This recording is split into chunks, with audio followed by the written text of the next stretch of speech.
ಯೆಹೋವನೇ ನನ್ನ ದೇವರೇ, ನಿನಗೆ ಮೊರೆಯಿಡಲು ನನ್ನನ್ನು ಸ್ವಸ್ಥ ಮಾಡಿದ್ದೀ. ಭಾನುವಾರ 5ನೇ ಜನವರಿ 2025 ಇಸ್ವಿ. ಈ ದಿನದ ವಾಕ್ಯ ಧ್ಯಾನಕ್ಕಾಗಿ ನಾನು ಆರಿಸಿಕೊಂಡಿರುವಂಥ ವೇದ ಭಾಗವು ಕೀರ್ತನೆಗಳ ಸಂಗ್ರಹ 34ನೇ ಕೀರ್ತನೆಯ 5ನೇ ವಚನ. ಆತನನ್ನೇ ದೃಷ್ಟಿಸಿದವರು ಪ್ರಕಾಶವನ್ನು ಹೊಂದಿದರು, ಅವರ ಮುಖವು ಲಜ್ಜೆಯಿಂದ ಕೆಡುವುದೇ ಇಲ್ಲ. ಕರ್ತನಲ್ಲಿ ಪ್ರೀತಿಯುಳ್ಳ ದೇವ ಜನರೇ, ಶುಭೋದಯ. ಈ ದಿನಕ್ಕೆ ನೇಮಕವಾದಂಥ ಶೀರ್ಷಿಕೆ, ಅವರ ಮುಖವು ಲಜ್ಜೆಯಿಂದ ಕೆಡುವುದೇ ಇಲ್ಲ.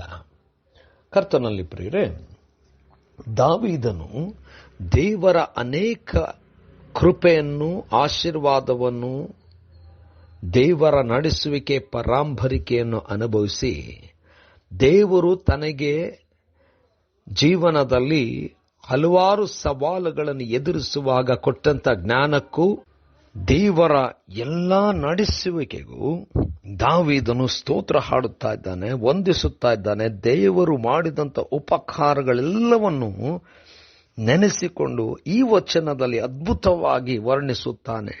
ದೇವರ ಕಡೆಗೆ ನೋಡುವಂತ, ದೃಷ್ಟಿಸುವಂತವರನ್ನು ದೇವರು ಪ್ರಕಾಶ ಹೊಂದುವಂತೆ ಮಾಡುತ್ತಾನೆಂಬುದಾಗಿ, ಮತ್ತು ಎಂದಿಗೂ ಅವರ ಮುಖ ಲಜ್ಜೆಯಿಂದ ಕೆಡದ ಹಾಗೆ ಕಾಪಾಡುತ್ತಾನೆ.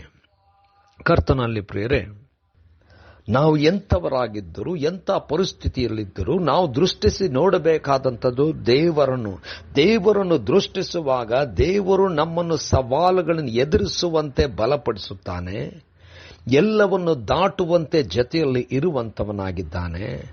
ಮತ್ತು ಯಾವ ಪರಿಸ್ಥಿತಿಯೂ ಕೂಡ ನಮ್ಮನ್ನು ಹಾಳು ಮಾಡದ ಹಾಗೆ, ಬೀಳಿಸದ ಹಾಗೆ ಕೈ ಹಿಡಿದು ನಾವು ಪ್ರಜ್ವಲಿಸುವಂತೆ ದೇವರು ಮಾಡ್ತಾನೆ.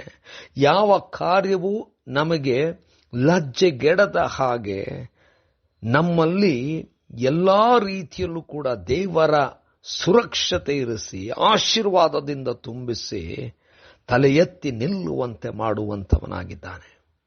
ದೇವರನ್ನು ದೃಷ್ಟಿಸಿದವರು ಎಂದಿಗೂ ಕೂಡ ಅಪಮಾನವಾಗಲಿ, ಲಜ್ಜೆಗೆಟ್ಟು ಬಿದ್ದು ಹೋಗುವುದಾಗಲಿ ದೇವರು ಸಹಿಸುವನಲ್ಲ. ದೇವರು ಎಲ್ಲವನ್ನು ಬದಲಾಯಿಸಿ ಉನ್ನತಕ್ಕೆ ತನ್ನ ಜನರನ್ನು ನಡೆಸುತ್ತಾನೆ, ನಿಲ್ಲಿಸುತ್ತಾನೆ. ಅದಕ್ಕೆ ಎಲ್ಲಾ ಸ್ಥಿತಿಯಲ್ಲೂ ನಾವು ದೇವರನ್ನು ದೃಷ್ಟಿಸೋಣ. ದೇವರನ್ನು ದೃಷ್ಟಿಸುವಾಗ ತಾನು ನಮ್ಮನ್ನು ಕಾಪಾಡುವಂತವನಾಗಿದ್ದಾನೆ. ತನ್ನ ಹೆಸರನ್ನು ನಮಗೋಸ್ಕರವಾಗಿ ಆತನು ಇರಿಸಿ ತನ್ನ ಹೆಸರಿಗೆ ತಕ್ಕ ಹಾಗೆ ನಮ್ಮನ್ನು ಉನ್ನತಕ್ಕೇರಿಸುತ್ತಾನೆ. ಇಂಥ ದೇವರಿಗೆ ನಿತ್ಯವೂ ಸ್ತೋತ್ರ ಹೇಳುತ್ತಾ ವಂದಿಸೋಣ. ದೇವರು ಈ ವಾಕ್ಯವನ್ನು ಆಶೀರ್ವದಿಸಲಿ.